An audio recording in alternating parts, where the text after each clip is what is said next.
So what's your name again? Bailey. Bailey. Yeah, and the YouTube channel is called Foolish Baseball. Yeah. Foolish Baseball. And this is going out to 90,000 subscribers. So nice. yeah, I know, not too bad. Yeah, good not for too you, shabby. man. Hey, I'm here in Lakeland, Florida, and I believe the facility I'm at is called Publix Field at Joker Marchant Stadium. I'm not really sure who Joker Marchant is. I'm sure it's someone who's important to Detroit Tigers history. And that's what I'm here to see. The Tigers of Detroit, here in Lakeland, in Florida. Look, don't let the media get it twisted. The Detroit Tigers won 97 games last year, okay? If you combined regular season wins, spring training, and MLB The Show in the locker room, 97 wins. So this is not a bad team at all. This is going to be a very good team. Here's my promise to you for this interview. Okay, this is a promise that you're not going to get from any other interviewers. I'm not going to mention your dad at all. There's going to be no conversations about your dad, okay? Awesome. That's my promise. But maybe your mom. Maybe we'll ask about your mom. Fine with me. All right, I'm here with Daz Cameron. Daz, you came over in a trade in 2017 around the trade deadline for a pretty big name player that we won't have to say his name at the moment, but needless to say, I think you were probably the best player in that trade. We'll just say that. We'll just put it that way. Just throw it out there, you know? Right, okay. Yeah. Oh, man, first and foremost, when I came over here, man, I mean, I could just tell that, the dynamics of the coaches here, they were more, laid back with the players, just had more relationships with players. And it was cool over there with Houston, but, it's kind of crazy because the things that went on, with the cheating scandal and all that stuff, you would have never thought that most of the things that they did would go on just because of they had a winning organization over there like that. And you felt like they would, start most things from the ground up and be more, not basic, but more so, advanced at, doing what they do. But, being over here in Detroit, man, I love it. I mean, the players are cool, and I'm very excited to be over here. So you were just before this. Were you in the cage before this? Yeah, I was. Just okay. Working on my game a little bit in the cage. So when you say working on your game in the cage, what is it specifically that you're doing? When you went out there today, what was sort of the goal? Well, first I went in there, to take flips and just really feel my swing out and get my line drive stroke going, and from there I took it to the next cage, and the indoor cage, and worked on hitting breaking balls. So just for me to just stay within myself, stay balanced was key there. And then we had like this little machine where it's shoot out balls, like little small balls, like golf ball size, and we sit there and try to hit it with like a small PVC pipe pole, and just try to work on hand-eye coordination, just anything to get better, man. One thing I talk about a lot is the minor leagues, and specifically this misconception that being a minor league baseball player is not a full-time job, that you guys are just taking it easy in the off season, basically. What was your off season like? What was your sort of routine? At what point do you start sort of ramp it up coming into spring training, and how do you approach your off season work versus spring training? Oh, well, off season, I mean, I work out 4 days out of the week, so I get up early in the morning, like around 9:30, and I go work out at this facility that is my dad's cage called Mike Cameron Baseball Academy. You guys look that up. You snuck it in, yeah. Look it up. But no, it's Griffith. Yeah. Great facility, by the way. I mean, everyone comes in there, man. Yeah. Everybody. It's great camaraderie in there too, as well. But yeah, for me, I get up early in the morning, like I said, and I go about my day with the workout. I work out probably for about 3 hours. And after I work out, I hit, and I do the baseball side of things, whether throw, field, or just stretch to kind of regenerate my body, recuperate. And then after that, man, I go home and I take a nap, and I make a meal. I go cook. Yeah. So, yeah. So I love cooking. I just got into that this last off season. Just cooking different things. I even got a cookbook like last week. So it's fun to just learn different things. Yeah. My idea is that we could get make like a minor league baseball cookbook. Do you think that would sell? Like, because there's a lot of people are very inventive in the minor leagues with with how they prepare their food. There have been times where like we have like late bus rides and we don't have anything to eat but stuff at the gas station. Yeah. So I'm pretty sure that people would probably be like creating like or cooking like some kind of hot dog meal, because that's what we eat at gas station. Hot dog. All right. Well, I think we're good. I appreciate it, Daz. All right. Thanks, man. I appreciate it. I'm here in section 205, which was named after the Tigers team batting average last year. I'm about to watch the guys take BP, and then they'll square off against the Boston Red Sox. And this is very important. Boston Red Sox, no credential for foolish baseball. Okay, they don't want Mookie Betts, and they don't want foolish baseball. The Detroit Tigers, they were very friendly. So if you ask me, I'm on board with the Detroit Tigers this season, no matter what, because they were very nice to me. And I'm easily swayed. If you're nice to me, it's that easy. So I've got the credential here in Detroit. Boston, they don't want anything to do with me.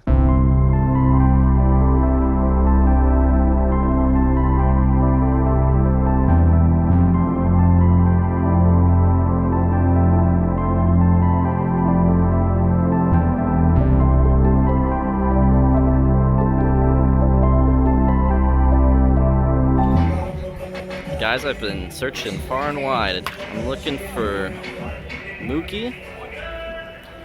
Don't see him. Doesn't seem to be here. Alright. There's JBJ, but I can't find Mookie Betts. It's so weird.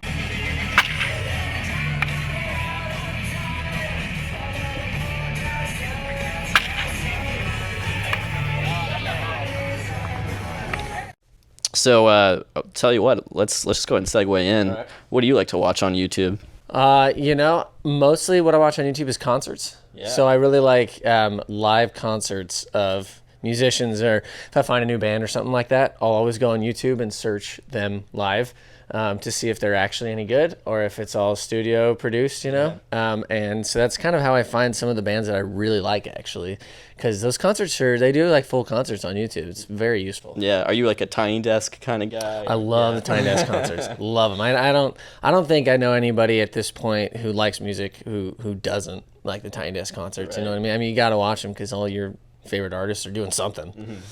Mm-hmm. So you're currently recovering from a small injury. Hopefully, be back, throwing again soon. Yep. I was kind of curious to talk about your hitting. So cool. You kind of got your career started, and it was kind of this game for you of how long can I go without striking out? Yeah. I went for a little while. I was surprised. I always tell people there was one at bat where I would have sworn I was going to strike out. So it was 2016. Jake Arrieta wasn't. That's the year he won the Cy Young. I mean, he couldn't have been any better.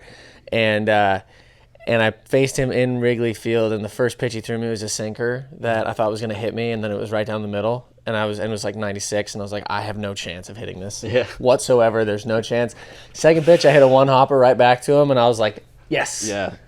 I didn't strike out. So victory. Yeah, victory. But then when I did strike out, I struck out 5 times in a row. So okay, there you go. I got them all done at once. Okay, but I want to talk to you about this. Ever since you struck out, and particularly going back to last year, you maybe had more success hitting. Maybe you're a little bit less afraid to strike out, and that's kind of resulted in better outcomes for you. And now there's a little bit of talk of even maybe you could be a pinch hitter at times for these guys, or even just a two-way player. Yeah, I pinch hit a decent amount last year. So basically the way that it works is, early in the game, you have situations come up sometimes where maybe a pitcher's not doing too well, maybe his pitch count's too high, whatever, and so you end up needing to use a pinch hitter early in the game in a situation that's not necessarily high leverage. Let's say it's the lead off of an inning or 2 outs, nobody on, kind of thing. And that's a time when I would get a pinch hit. And I did pretty well last year as a pinch hitter, which was cool. Didn't have any high leverage, pinch hit appearances, but it's kind of a strategic way. If you have somebody that you can use that, hey, maybe you can get something going. That's cool. If you don't, whatever, we'll move on. So we'll see what happens this year. Obviously, I have to worry about getting healthy and pitching first, and then we can worry about the hitting part. Yeah, I spoke with Britton McKay of the Tampa Bay Rays, and has this background where he came into the league a little bit later. He was drafted later, and so he was actually given the opportunity to develop fully as a two-way player as he made his way through the minor league systems. What would, for you, just, that wasn't really an emphasis when you were initially drafted and when you were coming up through the minors. So to get sort of back into hitting at this point in your career, how's that transition for you? Well, it's kind of funny to think about because I got drafted by the Orioles, and when you get drafted by an American League team, other than if you're like a guy now who they're actually thinking about doing the two-way player, they literally just go, don't even look at a bat. Like, stay away. If you ever have to hit, who cares? You know, like, we're not going to try to do this because you don't hit at all in the minor leagues until you get to, you know, like Double-A, two National League teams playing against each other. But if you're an American League team, no matter where you are, you're always having a DH. So that was kind of, all right, I guess I'm done. I would take batting practice every now and then, just for fun, you know, when it was like early hitting. But then when I got traded to the Pirates actually kind of emphasized it. You know, in spring training we would bunt, we would get some swings out in the cage, you know, whatever. And then as we kind of moved up, it did a little bit more. And I ended up having a very good career hitting wise in the minors, which is pretty sweet. And it's kind of, you know, it's carried over to the big leagues at this point. So yeah. All right. Well, Stephen Brault, thank you so much for joining me. All right. Go Buccos. All right, guys. I'm here with Jacob Stallings, catcher, Pittsburgh Pirates. Jacob, thank you for joining me. Yeah, thanks for having me. Yeah. Does this feel very official where you're just like, you've got the mics going? And Yeah, I'm not used to the microphone. Yeah, I know. So. You guys aren't usually responsible for that. Yeah, it's good though. Yeah, I want to talk to you a little bit about catcher framing, which is something that I've talked about on my channel. I kind of take, you know, sort of an analytical edge to the game while still making it fun.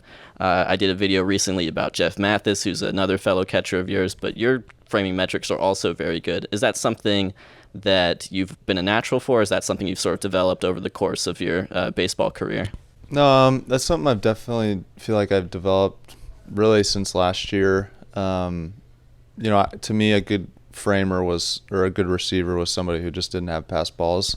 And, you know, I really dove into the metrics last year and learned a lot more about it and just tried to work as much as I can. So I definitely feel like it's something I've gotten a lot better at just through watching some of the really good, you know, guys who grade really well on the metrics throughout the league and just taking bits and pieces from everyone and trying to make it my own. Mm-hmm. Who are some of the guys that you have been studying up on in terms of improving your game? So I watched Hedges a lot, Roberto Perez, I watched Flowers, just to name a few. You know, those are guys that were grading out really well throughout the year last year, and it's interesting because each do it differently. Mm-hmm.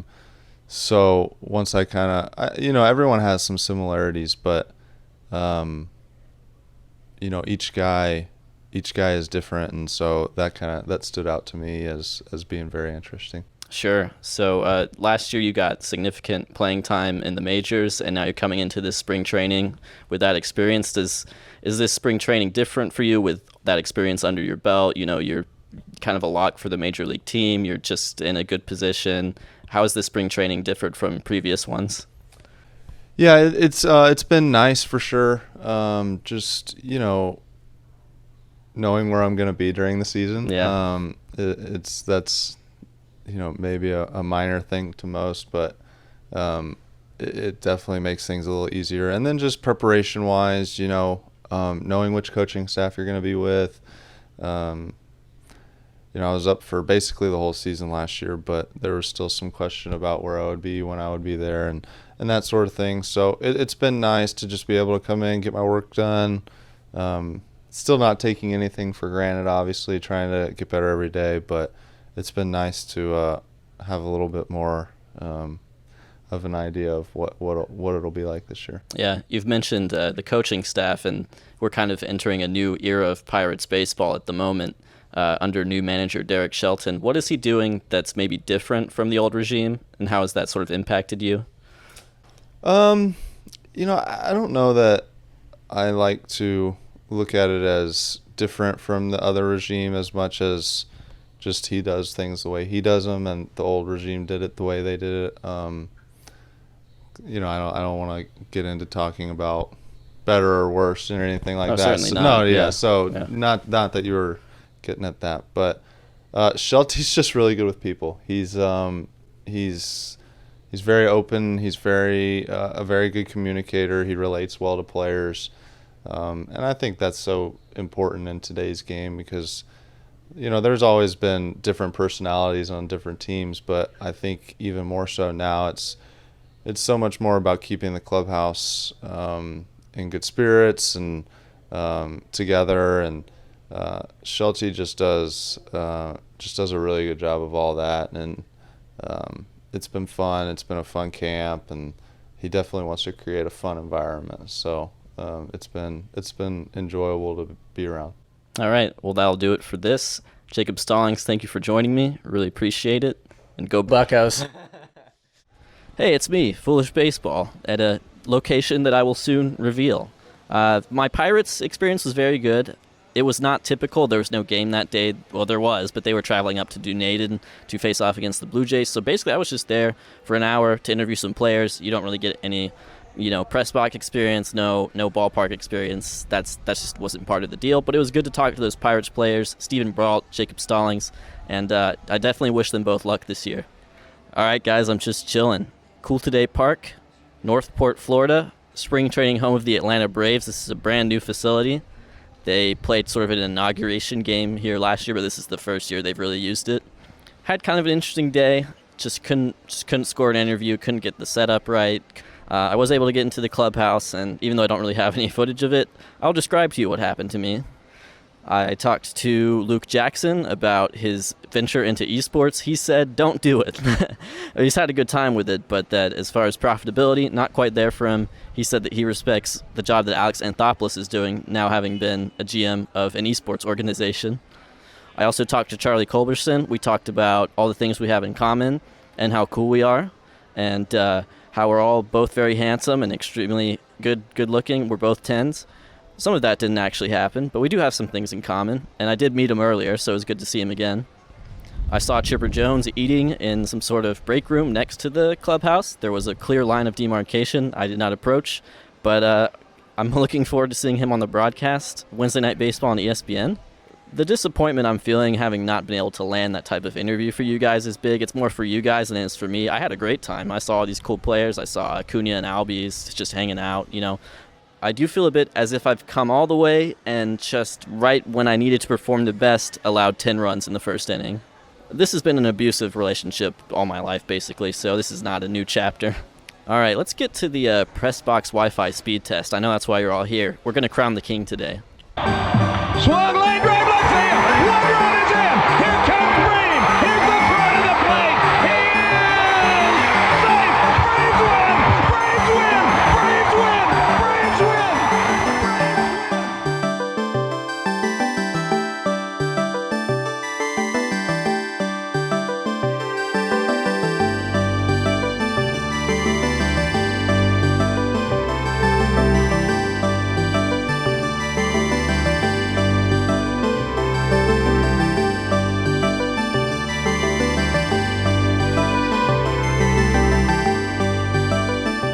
This trip has been kind of a wake-up call for me. Online clout does not equal real-life clout, and I can't, I'm not always able to get everything done that I want to, but it's been a really good time. Yeah, at the same time, I kind of am looking forward to sitting back at home and being the king of the internet rather than a pauper here.